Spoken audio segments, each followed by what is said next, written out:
एक बेटे का सपना था कि वो भी अपने पापा की तरह एक पुलिस वाला बने, लेकिन उनकी तरह कांस्टेबल नहीं बल्कि एक बड़ा पुलिस ऑफिसर। ये सपना भी उसने अपने पापा की वजह से ही देखा था, क्योंकि वो भले ही कांस्टेबल थे लेकिन एक ईमानदार और निडर। लेकिन एक रोज एक झूठी शिकायत की वजह से उस बेटे के पापा की वर्दी छीन ली जाती है, जिसके चलते उस बेटे के साथ साथ पूरे घर का सुनहरा ख्वाब दम तोड़ने लगता है। और तब एक बेटा वचन देता है, एक कसम खाता है, कसम अपने पापा की खोई हुई इज्जत और वर्दी को वापस दिलाने की। और फिर इसी के साथ शुरू होती है 12 साल लंबी एक कानूनी लड़ाई। नमस्कार, मैं हूं पूर्णिमा शुक्ला और आप देख रहे हैं 24 न्यूज की खास पेशकश बेटे का वचन। जी हाँ, कहानी एक ऐसे बेटे की जिसने एक दशक तक न सिर्फ संघर्ष किया बल्कि अपने पिता को दिया हुआ वचन भी पूरा किया। कहते हैं ना कि न्याय की राह लंबी और कठिन जरूर होती है, लेकिन अगर उस राह पर कोई संकल्प लेकर चलता है तो अंततः वो अपनी लड़ाई में कामयाब जरूर होता है। कहा तो ये भी जाता है कि बेटा अगर लायक हो तो माँ बाप का बुढ़ापा संवर जाता है, वही बेटा अगर नालायक हो तो बुढ़ापा छोड़िए, माँ बाप की जवानी भी जहन्नुम बन जाती है। लेकिन ये कहानी कैसे लायक बेटे की है जिसने अपने पिता को इंसाफ दिलाने के लिए 12 साल तक ऐसी लड़ाई लड़ी, जिसके पीछे के संघर्ष और तपन को शायद शब्दों में बयां कर पाना मुश्किल हो। ये कहानी है एक बर्खास्त पुलिस कांस्टेबल मिथिलेश पांडे और अपने सपने को जलाकर खाकी के काले कोट में आ गए मिथिलेश पांडे के छोटे बेटे एडवोकेट अभिषेक पांडे की। दरअसल कुछ दिनों पहले मध्य प्रदेश के शहडोल जिले के एक गांव में रहने वाले एमपी पुलिस के बर्खास्त कांस्टेबल मिथिलेश पांडे के परिवार की कुछ तस्वीरें सामने आई थी, जिसमें देखा गया कि उस दिन खुद मिथिलेश पांडे, उनकी पत्नी, रिश्तेदार, पड़ोसी सभी हाथों में फूल मालाएं लेकर किसी का इंतजार कर रहे थे। वहीं ढोल ताशों और पटाखों के शोर के बीच इंतजार की घड़ियां खत्म होती हैं और एक कार उनके दरवाजे के सामने आकर रुकती है और उसमें से एक नौजवान नीचे उतरता है। सबसे पहले वो अपनी माँ के पांव छूता है, फिर एक एक कर बाकी सबके पैर छूता है। लेकिन इन सबके बीच पिता भीड़ में पीछे खड़े होकर बेटे का इंतजार कर रहे हैं। सभी की तरह उनके चेहरे पर भी खुशियां हैं और आंखें नम। फिर पिता अपने बेटे को गले लगाते हैं और इसके साथ ही एक बेटे का 12 साल का एक वचन, प्रण या फिर कसम, जो भी कहें, वो पूरा हो जाता है। लेकिन इस जश्न को अगर हमें समझना है तो 12 साल पीछे जाना होगा। हम 12 साल पीछे जाएं उससे पहले आपको बता दें कि मिथिलेश पांडे मध्य प्रदेश पुलिस में एक कांस्टेबल है। परिवार में मिथिलेश पांडे की पत्नी, उनके दो बेटे, बड़ा बेटा अविनाश पांडे और छोटा बेटा अभिषेक पांडे है। ये बात साल 2013 की है। तब मिथिलेश पांडे शहडोल के अनूपपुर पुलिस लाइन में पोस्टेड थे। तभी पुलिस विभाग के गुमनाम शिकायत मिलती है और शिकायत ये थी कि मिथिलेश पांडे ने 1,98,000 रुपए का एक प्लॉट खरीदा है और उनके पास एक स्कॉर्पियो गाड़ी भी है। शिकायत गुमनाम थी, शिकायत भेजने वाले ने जो पता भेजा था वो भी फर्जी निकला। वहीं मिथिलेश पुलिस विभाग को ये सफाई भी दे चुके थे कि उन्होंने 1,98,000 का प्लॉट बैंक से लोन लेकर खरीदा है। उनके पास कोई स्कॉर्पियो गाड़ी नहीं है, लेकिन फिर भी पुलिस विभाग ने एक तरफा जांच के बाद मिथिलेश पांडे को सस्पेंड कर दिया।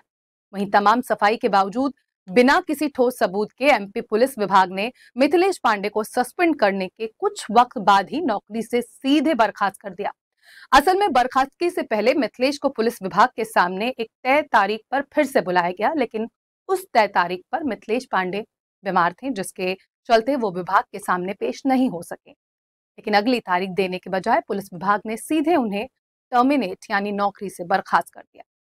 मिथिलेश पांडे अपने घर में कमाने वाले एकमात्र व्यक्ति थे, लिहाजा नौकरी जाते ही पूरे घर पर दुखों का पहाड़ टूट पड़ा।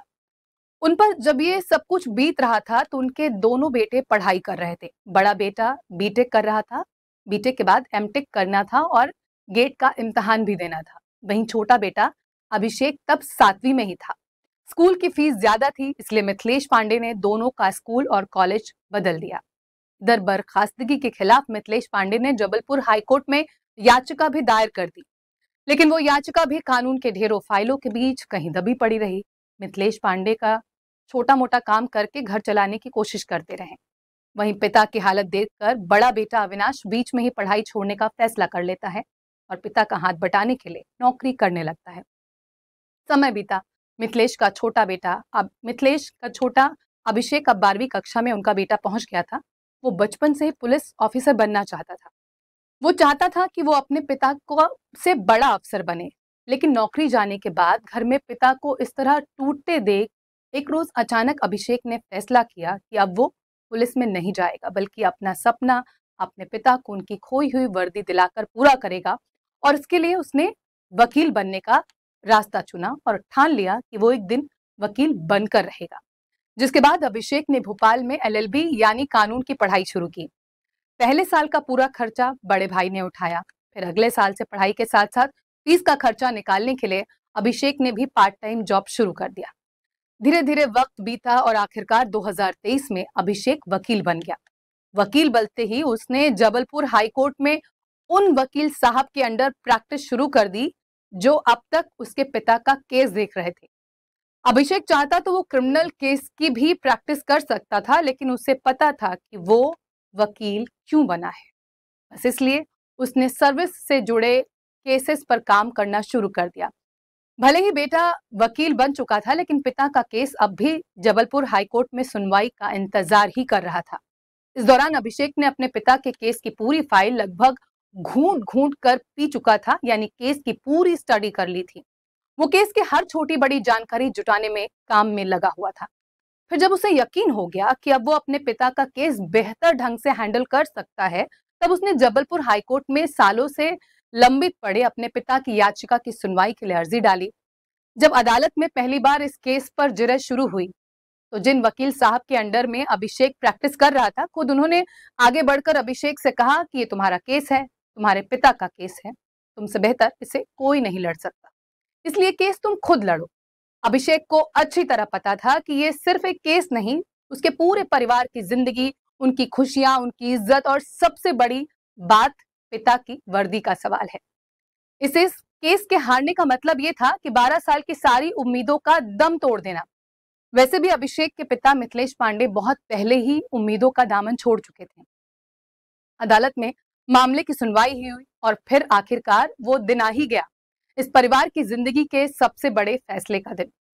दरअसल तमाम सुनवाई के बाद अब अदालत को अपना फैसला सुनाना था। पूरा परिवार फैसले के दिन गांव में था और अकेला एडवोकेट अभिषेक पांडे कोर्ट के अंदर था। 27 मई 2024 को जबलपुर हाई कोर्ट अपना फैसला सुनाती है और इस एक फैसले के साथ एक बेटा अपने पिता को उसकी सारी खुशियां, खोई हुई इज्जत और उतार ली गई वर्दी, सब कुछ लौटा देता है। 12 साल बाद आए इस फैसले के साथ लगा कि अब सब कुछ बदल गया है, लेकिन ऐसा नहीं था। अब भी मिथिलेश पांडे और उनकी वर्दी के बीच कुछ दूरियां थी। कुछ लोग अब भी दुश्वारियां पैदा कर रहे थे।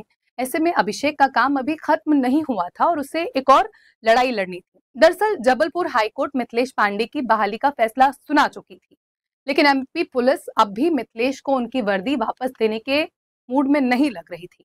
वहीं पुलिस विभाग की कार्रवाई के नाम पर मिथिलेश की बहाली की फाइल एक अफसर से दूसरे अफसर, एक दफ्तर से दूसरे दफ्तर लगातार चक्कर ही काट रही थी। दरअसल बात सिर्फ मिथिलेश को ड्यूटी पर वापस लेने की थी ही नहीं, बल्कि नौकरी पर बहाली का मतलब था कि मिथिलेश को पिछले 12 सालों की तनख्वाह भी देनी थी, जो इन 12 सालों में 50 लाख से ज्यादा बैठती और शायद इसीलिए उन्हें परेशान किया जा रहा था। ऐसे में अभिषेक लड़ाई जीत कर भी जीत नहीं पा रहा था। तब उसने एक बार फिर से जबलपुर हाईकोर्ट का दरवाजा खटखटाया। हाईकोर्ट को जब ये पता चला तो हाईकोर्ट ने भी सख्त रुख अपनाते हुए एसपी और आईजी को नोटिस जारी कर दिया कि अदालत के आदेश के बाद भी मिथिलेश की नौकरी बहाल न करने के लिए क्यों ना दोनों अफसरों के खिलाफ कोर्ट की अवमानना का केस दर्ज किया जाए। अब जैसे ही जबलपुर हाईकोर्ट के सख्त तेवर के बारे में पुलिस विभाग को पता चला, आनन फानन में सब कुछ बदल गया।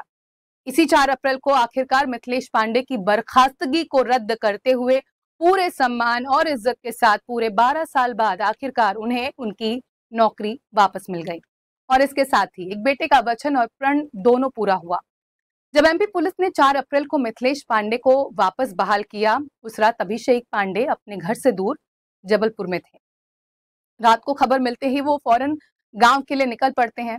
5 अप्रैल की सुबह का वक्त था और घर वालों को भी पता था कि घर का वो बेटा घर लौट रहा है जिसने अपने पिता को उनकी वर्दी वापस दिलाने की कसम खाई थी। उसी लायक बेटे के लिए पूरा घर और मोहल्ला इस वक्त उसका इंतजार कर रहा था। 12 साल बाद मिथिलेश पांडे फिर से पुलिस वाले बन गए उनकी उमरिया के थाने में पोस्टिंग मिली। एक बार फिर से मिथिलेश पांडे के जिस पर उनकी पसंदीदा खाकी वर्दी थी। हालांकि 12 सालों में कुछ कुछ बदल तो गया था। मिथिलेश पांडे की वर्दी का साइज भी बदल गया था। पुरानी वर्दी अब उन्हें फिट नहीं आ रही थी, लिहाजा नई वर्दी सिलाई गई और इस तरह जिस कसम के साथ अभिषेक वकील बने थे वो पूरी हुई। अब आपके मन में एक सवाल जरूर होगा कि क्या अभिषेक पांडे एक बार फिर पुलिस वाले बनेंगे? तो उन्होंने साफ तौर पर कहा कि अब वो वकील हैं और वकील ही रहेंगे। उन्होंने कहा कि इंसाफ दिलाने में जो खुशी है वो किसी और काम में नहीं। हमारी इस खास पेशकश में फिलहाल इतना ही। आप देखते रहिए इन 24 न्यूज।